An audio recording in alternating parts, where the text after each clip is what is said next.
Let's start a meal prep for the week.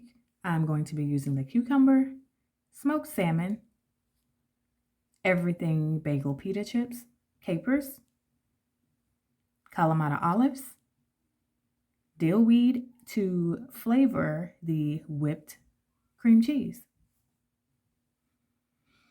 I did not measure, just dumped in some dill weed for flavoring and set aside until the end. I cut up some small cucumbers, and I'm doing one for myself, my husband, and my daughter. This is smoked salmon we got from Aldi, and it is thinly sliced like that already. Putting the cream cheese in separate containers. This is our first week trying meal prep, an effort to be a little healthier. Just add some capers on top of each one.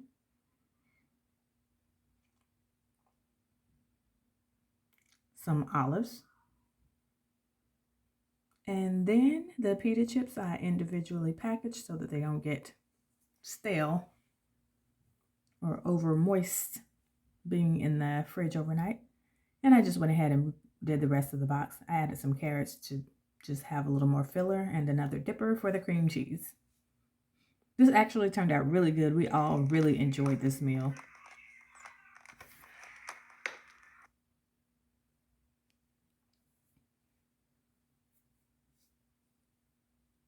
Put the tops on and store in the fridge for later.